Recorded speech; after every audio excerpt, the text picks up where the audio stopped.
Today we will be going over the story of Cupid and Psyche. The story opens by meeting the beautiful, curious, and persistent protagonist Psyche. Psyche is the youngest of 3 daughters to an unnamed king and is said to have excelled her sisters greatly.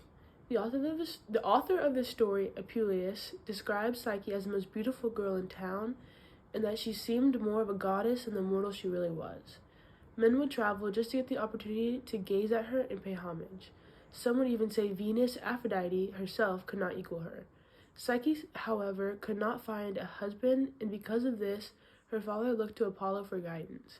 He said she would need to be set on a rocky hill and be left alone so her husband could carry her away. In turn, they followed his instructions. She was flown away to an abandoned palace where she fell in love with her new husband. Unbeknownst to her, this man was the god of love, Cupid. Though she would never be able to see his face, she seemed content with the life she was living and would have endured forever.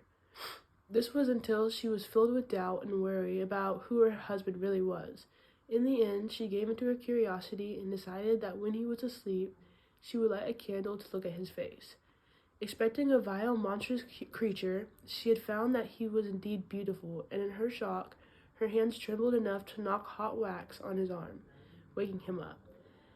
As well in shock, Cupid fled from her, saying, "Love cannot live where there is no trust."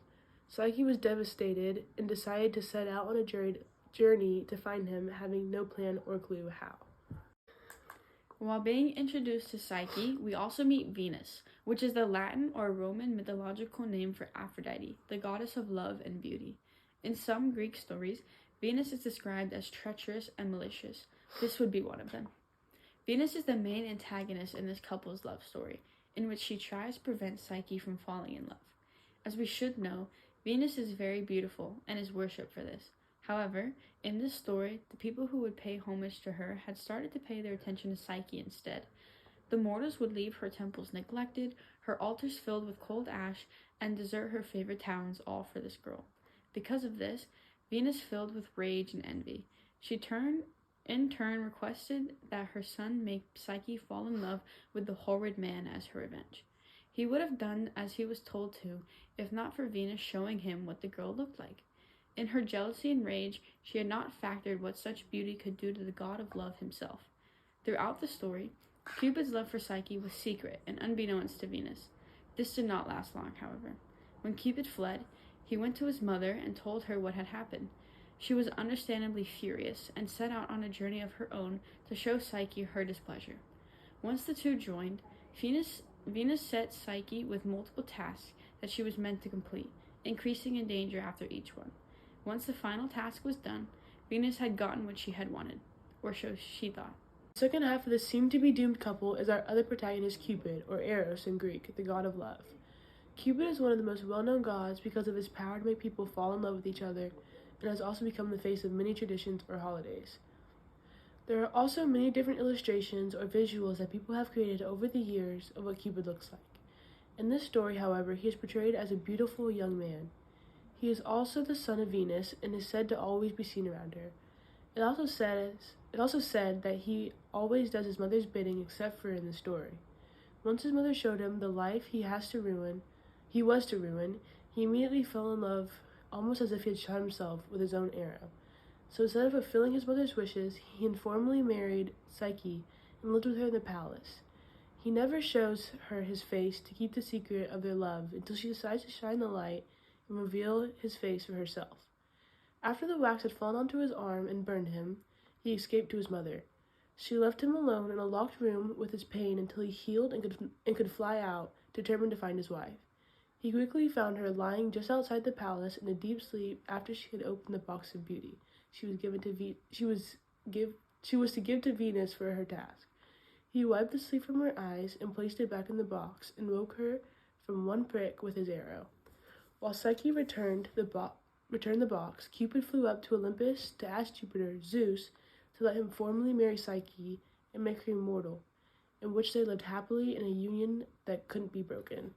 While Venus was the main antagonist, there were two minor characters that also tried to destroy the love between Cupid and Psyche.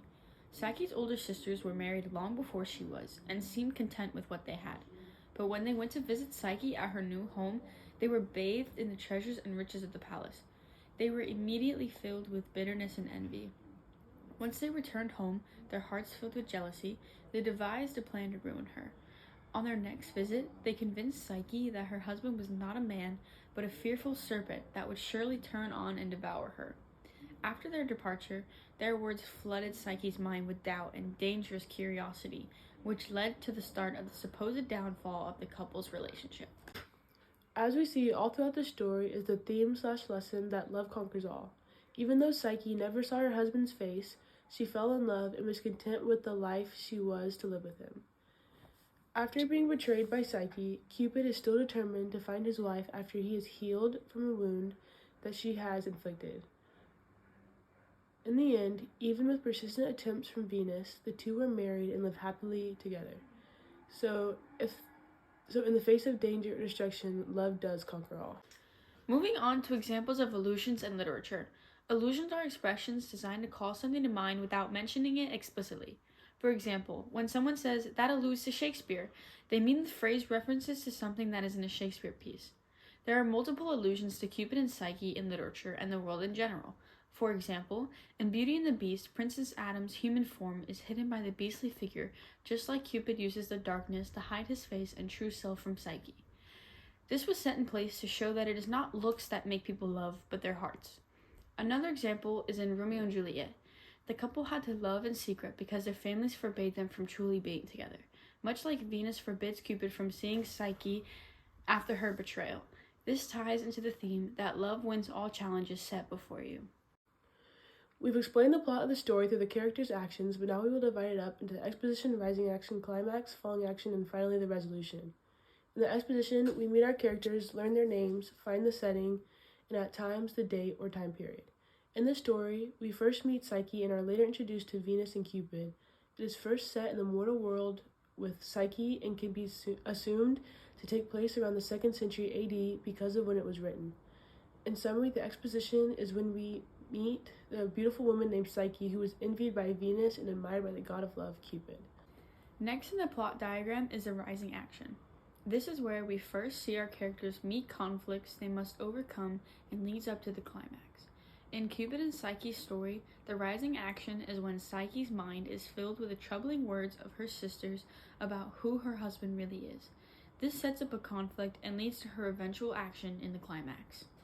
We finally reach the climax. This is seen as the most intense, exciting, or important part of the story. The climax of the story is when Psyche gives into her worries and looks at Cupid knowing she was not allowed to do so.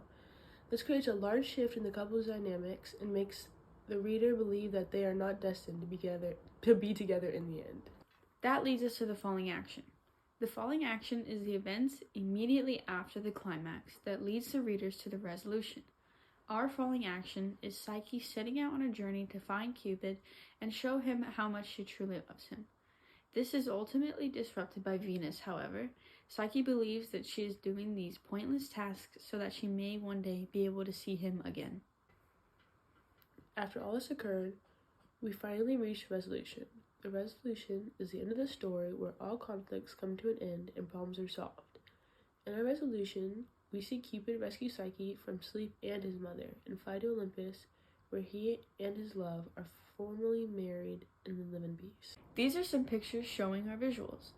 Our first is Kaylee dressed up as Cupid with her wings, and our second is me holding the same lamp that Psyche held over Cupid.